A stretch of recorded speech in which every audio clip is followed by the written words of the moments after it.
है। देखो बेटा, 3 डॉट स्ट्रक्चर और करेंगे हम लोग, ठीक है। एक तो H2 का, दूसरा N2 का और तीसरा O2 का भाई, ठीक है। H2, O2 एंड N2, ये आपकी बुक के अंदर गिवन है भाई, दे भी रखे हैं भाई, ठीक है। तो H2 का मतलब हमारे पास होता है हाइड्रोजन ही होता है भाई। तो H2 के अंदर हमारे पास कितने हाइड्रोजन होंगे भाई? 2 होंगे भाई, ठीक है। तो H2 जो है वो एक डायटोमिक मॉलिक्यूल है भाई, है ना। आपको बताया था सेकंड चैप्टर के अंदर कि हाइड्रोजन कभी भी अलोन नहीं रहता, अकेला नहीं रहता, नहीं रहता ना, डबलिंग पावर में ही रहता है, क्योंकि डायटोमिक मॉलिक्यूल होता है भाई, ठीक है। तो हाइड्रोजन हाइड्रोजन का अगर हम लोग बनाएंगे मान लीजिए, तो हम लोग क्या ले लेंगे भाई? 2H ले लेंगे भाई, हमारे पास 2H आ गए भाई, ठीक है। लास्ट सेल में कितने इलेक्ट्रॉन है भाई? 1 है भाई, ठीक है भाई। और इसकी लास्ट सेल में भी कितने हैं भाई? 1 ही है भाई हमारे पास। तो पहली सेल में मैक्सिमम कितने? 2 इलेक्ट्रॉन बना सकता है ना ये, ठीक है। तो ये हाइड्रोजन क्या करेगा भाई? इसके साथ में रिएक्ट करेगा भाई, और ये वाला हाइड्रोजन क्या करेगा भाई? इसके साथ में रिएक्ट। तो दोनों के 2 पूरे हो गए भाई, ठीक है। तो देन हमारे पास क्या बनाएगा भाई? H और H के बीच में कितने इलेक्ट्रॉन शेयर हुए हैं भाई? 2 इलेक्ट्रॉन शेयर हुए हैं भाई, मतलब एक उसने किया, एक उसने किया है भाई, किया है ना। तो हमारे पास कौन सा बॉन्ड बन गया? सिंगल कोवलेंट बॉन्ड बन गया भाई। तो हमारे पास ये क्या बन जाएगा भाई? H2 बन जाएगा भाई। क्या बन जाएगा? H2 बन जाएगा भाई। समझ में आ गई बात, ठीक है। इसी प्रकार से हम लोग क्या है भाई? O2 का कर सकते हैं भाई। O2 में कितने ऑक्सीजन चाहिएंगे भाई हम लोगों को? 2 ऑक्सीजन चाहिएंगे भाई, चाहिएंगे ना भाई। ऑक्सीजन का एटॉमिक नंबर 8 होता है भाई। लास्ट सेल में कितने इलेक्ट्रॉन आएंगे? 6 आएंगे भाई, ठीक है। तो 6 इलेक्ट्रॉन लगा दें भी हम लोग, ठीक है। तो इनकी वैलेंसी है कितनी? दोनों की 2-2 वैलेंसी है ना। तो इन फ्रंट ऑफ में कितने इलेक्ट्रॉन शेयर करेंगे? 2 इलेक्ट्रॉन शेयर करेंगे। तो देन फ्रंट में कितने इलेक्ट्रॉन लगा दें हम लोग? 2 इलेक्ट्रॉन। दोनों ऑक्सीजन है तो सेम सेम रहेंगे भाई, तो वैसे ही नोट उसको करेंगे, वैसे ही नोट उसको करेंगे, ठीक है। फिर हमारे पास 6 हो गए भाई, देखो भाई, हो गए ना भाई, ठीक है। तो क्या करेगा ये ऑक्सीजन? इसके साथ में कंबाइन करेगा भाई, ये इसके साथ में कंबाइनिंग की भाई। ये ऑक्सीजन क्या करेगा भाई? कुछ इस प्रकार से इसके साथ में कंबाइन करेगा। 6 इसके पास से, 2 इसके ले लिए, कितने हो गए? 8। 6 इसके पास से, 2 इसके ले लिए, कितने हो गए भाई? 8, ठीक है। तो देन अपने पास क्या है भाई? O और O के बीच में double double pair electron share हुए हैं, 2-2 इलेक्ट्रॉन शेयर हुए ना। तो बॉन्ड कैसा बनेगा भाई? कैसा बनेगा? डबल बनेगा भाई, ठीक है। तो देन हमारे पास क्या बना देगा भाई? O2 बना देगा भाई। क्या बना देगा? O2 बना देगा भाई। समझ में आ गई बात, क्लियर है, ठीक है। उसी प्रकार से हमारे पास तीसरा कर लेंगे भाई हम N2। क्या कर लेंगे भाई?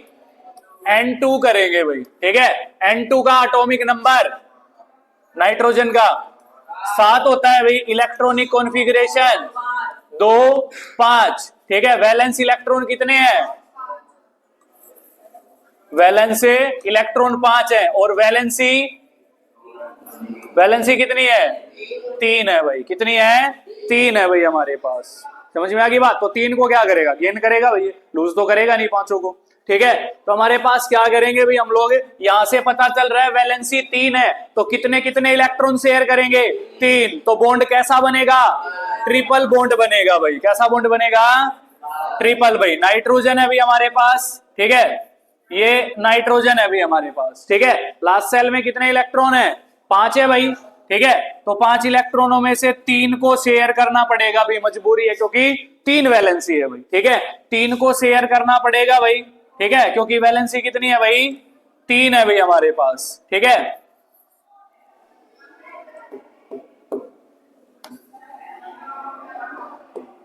ठीक है भाई। तो हमारे पास क्या रहेंगे भाई? 2 और कहीं लगा दे भाई, ठीक है। 2 कहीं भी लगा सकते हो भाई आप। तो ये क्या करेगा? ये नाइट्रोजन इसके साथ में अगर शेयरिंग करेगा तो इसके कितने हो गए? 5 इसके पास थे, 3 ही हो गए, 8 हो गए भाई, ठीक है। फिर ये नाइट्रोजन क्या करेगा? इसके साथ में शेयरिंग करेगा, ठीक है। तो क्या रहेगा भाई? 5 ये और 3 ये, कितना हो जाएगा? 8 हो जाएगा भाई। तो कौन सा बॉन्ड बना भाई इसके अंदर? ट्रिपल बॉन्ड बना भाई हमारे पास। तो ट्रिपल कोवलेंट बॉन्ड हो रहा है भाई, ठीक है। तो हमारे पास क्या बन जाएगा भाई? N2 बन जाएगा भाई। क्या बन जाएगा? N2 बन जाएगा। समझ में आ गई बात?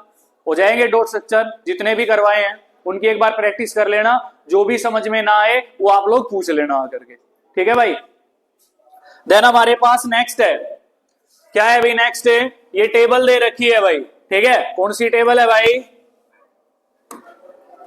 4.1 टेबल है भाई। इसमें कुछ मेल्टिंग पॉइंट दे रखे हैं कार्बन कंपाउंड्स के भाई, ठीक है। इनको क्या करना है भाई, हम लोगों ने याद कर लेना है भाई। ये नेम ऑफ कंपाउंड है भाई आपके पास, ठीक है। ये मेल्टिंग पॉइंट रहेगा और ये क्या रहेगा, बॉइलिंग पॉइंट रहेगा भाई, ठीक है। एसिटिक एसिड भाई, ठीक है, जो किसके अंदर, विनेगार के अंदर पाया जाता है ना। एसिटिक एसिड का यूपीएससी नेम क्या बोलेंगे हम लोग, क्या बोलोगे, एसिटिक एसिड किसको बोलते हैं, ये फॉर्मूला इसका CH3COOH, इथेनोइक एसिड बोलते हैं इसको, क्या बोलते हैं इसको, इथेनोइक एसिड, क्या बोल देंगे इसको, इथेनोइक एसिड भी बोलते हैं। IUPAC नेम है इसका, ये कॉमन नेम है एसिटिक एसिड। या किसके अंदर पाया जाता है, विनेगर के अंदर पाया जाता है, ठीक है।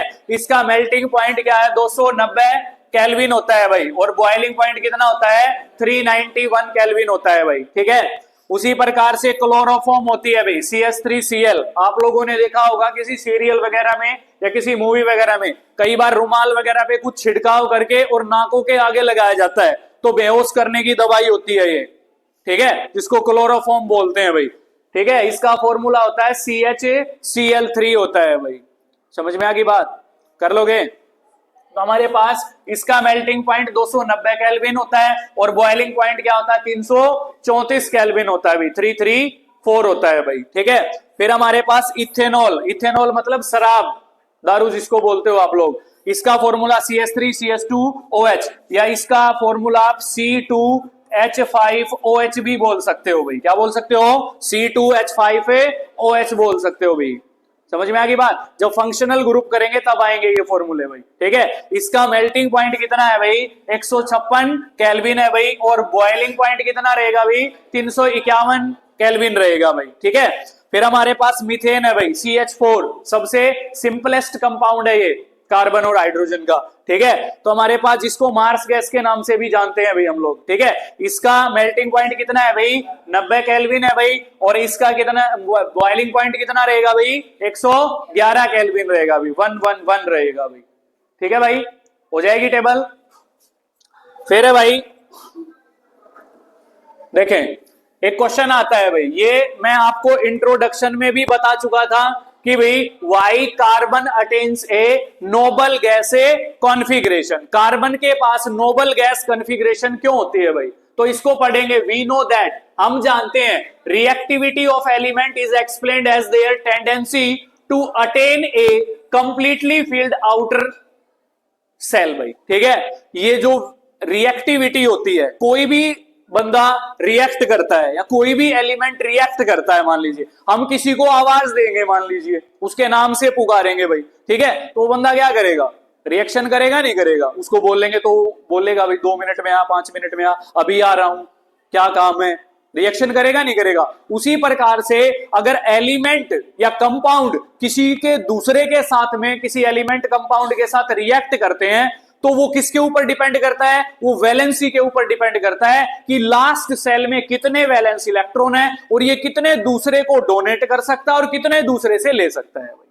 समझ में आ गई बात, ठीक है। जितने कम इलेक्ट्रॉन किसी से लेने होंगे वो उतने जल्दी रिएक्ट करेगा। कहने का मतलब है जिसकी वैलेंसी जितनी कम वो सबसे जल्दी रिएक्ट करेगा, और जिसकी ज्यादा वैलेंसी वो देर में रिएक्ट करेगा भाई।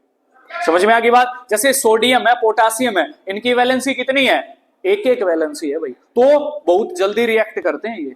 इसी वजह से इनको कौन से एलिमेंट बोला गया है, मोस्ट रिएक्टिव एलिमेंट बोला गया है भाई, है ना। जिसकी वैलेंसी 2 होगी, इनके कंपैरिजन में वो क्या होगा, लेस रिएक्टिव होगा। जिनकी 3 होगी वो और ज्यादा लेस होगा, जिसकी 4 होगी वो और ज्यादा लेस होगा।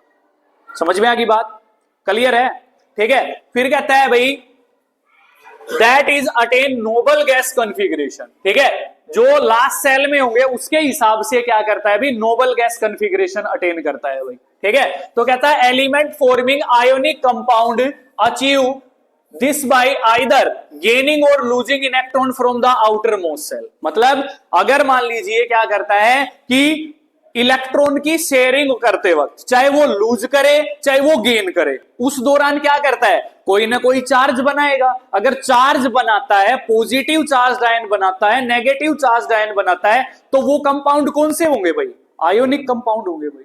समझ में आ रही बात। और चार्ज नहीं बनाएगा तो कौन से कंपाउंड होंगे, कोवलेंट कंपाउंड होंगे भाई। समझ में आ रही है बात। फिर कहता है इसके अंदर, in the case of carbon it has 4 electrons in its outermost shell. Carbon के पास कितने इलेक्ट्रॉन होते हैं लास्ट सेल में, 4 होते हैं भाई, ठीक है, क्योंकि इसका एटॉमिक नंबर होता है बेटा 6 भाई। इसकी इलेक्ट्रॉनिक कॉन्फ़िगरेशन 2 4 होती है भाई, तो लास्ट सेल में कितने इलेक्ट्रॉन, 4 है भाई, सीधी सी बात है ना। 4 को लूज कर सकता है, 4 को गेन कर सकता है ना। फिर कहता है and needs to gain or lose 4 electrons, ये क्या कर सकता है, to attain noble gas configuration, 4 electron lose करने की वजह से और 4 इलेक्ट्रॉन गेन करने की वजह से, ठीक है। इसके पास कौन सी कॉन्फ़िगरेशन होगी, noble gas configuration. If it were to gain or lose electron, अगर ये इलेक्ट्रॉन को गेन करेगा तो क्या बनाएगा, लूज करेगा तो क्या बनाएगा, ठीक है। तो आंसर में आपने क्या करना है, सबसे पहला पॉइंट लिखना, it could gain 4 electron forming a C4N ion भाई, ठीक है। अगर ये क्या करेगा, कार्बन गेन करेगा इलेक्ट्रॉन को, तो नेगेटिव चार्ज आयन बनाएगा, और नेगेटिव चार्ज आयन को क्या कहते हैं भाई हम लोग, एनायन बोलते हैं भाई।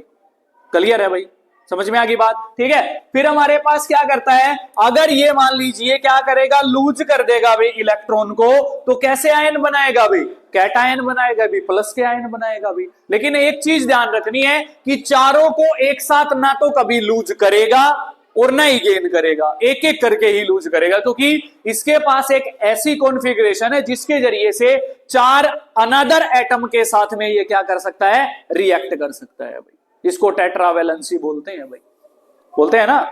क्लियर है भाई, हो जाएगा भाई, क्लियर है। फिर हमारे पास आता है बेटा, ये कहता है भाई, यहां पे आ जाएगा भाई हमारे पास क्वेश्चन कि व्हाट इज मीथेन। मीथेन क्या है भाई, तो मीथेन आप पढ़ चुके हो भाई, एल्केन के ग्रुप में आती है भाई, आती है ना, ठीक है। इसका फॉर्मूला CH4 है भाई, ठीक है। तो इसके अंदर है भाई हमारे पास है क्या, कि methane has a formula. Methane का जो फॉर्मूला होता है भाई वो कितना होता है भाई, CH4 होता है भाई। सिंपलेस्ट कंपाउंड है भाई, एक कार्बन होता है और 4 हाइड्रोजन होते हैं भाई, ठीक है। फिर हमारे पास क्या है, hydrogen as you know has a valency of 1। Hydrogen की वैलेंसी कितनी होती है, 1 होती है भाई, ठीक है। और कार्बन जो है भाई हमारे पास वो कौन सा वैलेंट होता है, टेट्रावैलेंट, जिसकी वैलेंसी कितनी होती है, 4 होती है भाई, ठीक है। Because it has 4 valence electron, इसके कितने इलेक्ट्रॉन होते हैं भाई, 4 वैलेंस इलेक्ट्रॉन होते हैं भाई, ठीक है। In order to achieve noble gas configuration, इसी वजह से उसके पास क्या आती है, नोबल गैस कॉन्फ़िगरेशन आती है भाई, ठीक है।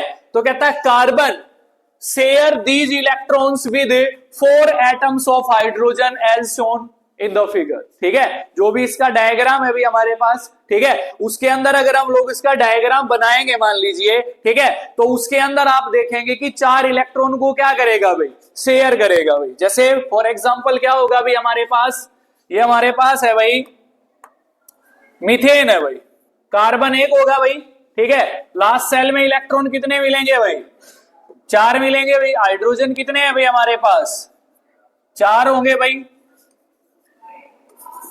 ठीक है भाई। इसके लास्ट सेल में एक एक इलेक्ट्रॉन मिलेगा भाई, ठीक है भाई। तो ये क्या करेगा भाई, इसके साथ में कंट्रीब्यूट करेगा भाई, 2 बना देगा, ये इसके साथ में कंट्रीब्यूट करेगा भाई, और ये सभी के साथ में करेगा भाई, ठीक है। तो आप लोग देख रहे हैं कि 4 इलेक्ट्रॉनों की शेयरिंग हो रही है भाई, hydrogen 4 electron, 4 hydrogen 4 electron share कर रहा है भाई, कर रहा है ना, कार्बन भी कर रहा है भाई, ठीक है। इस प्रकार से हमारे पास इस डायग्राम में आप लोग देख रहे हैं कि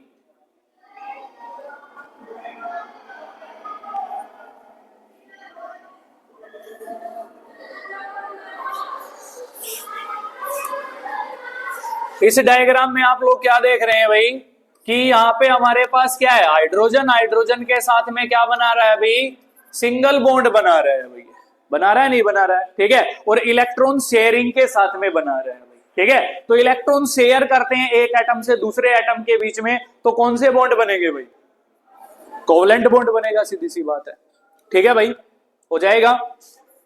फिर हमारे पास क्या है भाई कि जो भी मीथेन होता है भाई, ये क्या होता है, एक सिंपलेस्ट कंपाउंड होता है भाई, क्या होता है, सिंपलेस्ट कंपाउंड होता है भाई, ठीक है, जिसका फॉर्मूला आप लोग पढ़ चुके हो कि CH4 होता है भाई, ठीक है। जैसे आप लोग क्या है, कई बार आप लोग देखते हैं कि किसी एरिया के अंदर बाढ़ वगैरह आ जाए, ठीक है, तो वहां पर एनारोबिक रेस्पिरेशन होता है, और एनारोबिक रेस्पिरेशन होने की वजह से वहां से मीथेन गैस निकलती है भाई, कौन सी गैस निकलती है, मीथेन गैस। तो आप लोग देखते हैं कि मीथेन गैस के प्रोड्यूस होने की वजह से जो पौधे होते हैं वो पीले पड़ जाते हैं, नीचे से पानी के अंदर जो पौधे खड़े रहेंगे, ठीक है, वहां से भी मीथेन गैस आती है भाई, समझ में आ गई बात, हो जाएगा, ठीक है। फिर हमारे पास दूसरी चीज आती है भाई, यहां पे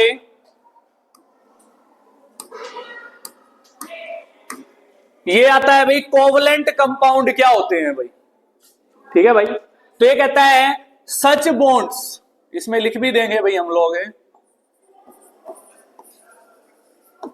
कोवलेंट कंपाउंड, कंपाउंड्स भाई, what do you mean by covalent compounds, ठीक है। तो ये कहता है सच बॉन्ड्स, या द बॉन्ड्स कर सकते हैं भाई, ठीक है, which are formed by the sharing of electron, बताया था आप लोगों को, ऐसे बॉन्ड जो इलेक्ट्रॉन की क्या करें भाई, शेयरिंग करें भाई, ठीक है, एक एटम दूसरे एटम से करे भाई, electron pair between two atoms, कितने एटम के बीच में, दो एटम के बीच में करे भाई। कितने डॉट स्ट्रक्चर कराए आप लोगों को, सभी ने क्या किया है, इलेक्ट्रॉन शेयर किया है भाई एक दूसरे के बीच में, ठीक है। तो उस कारण जो बॉन्ड बनेगा भाई, वो कौन सा बॉन्ड बनेगा, कोवलेंट बॉन्ड बनेगा। तो कोवलेंट बॉन्ड की डेफिनेशन हो जाएगी, है ना भाई, ऐसे बॉन्ड्स जो दो एटम के बीच में इलेक्ट्रॉन शेयर करने से होते हैं, ठीक है, उनको कौन से बॉन्ड बोलते हैं भाई, कोवलेंट बॉन्ड बोलते हैं भाई, ठीक है भाई। फिर कहता है कोवलेंटली बॉन्डेड मॉलिक्यूल्स, जैसे हमने क्या बना था, N2 बनाया, O2 बनाया, H2 बनाया, वो क्या है, कोवलेंटली बॉन्डेड मॉलिक्यूल्स है भाई, ठीक है। Are seen to have strong bonds, उनके बीच में क्या मिलेगा, बहुत ही ज्यादा स्ट्रॉन्ग बॉन्ड मिलेगा, क्योंकि उनको तोड़ने के लिए a lot of amount of heat energy is required, है ना भाई। तो उनके बीच में बॉन्ड कैसा मिलेगा, स्ट्रॉन्ग मिलेगा। जो थोड़ी एनर्जी में टूट जाए उसके बीच में बॉन्ड वीक मिलेगा भाई, सीधी सी बात है, ठीक है। Within the molecule but intermolecular forces are weak, जो इंटरमोलिक्यूलर फोर्स उनके बीच में होगा या फोर्स ऑफ अट्रैक्शन जो होगा वो क्या होगा भाई, वीक होता है भाई, समझ में आ गई बात।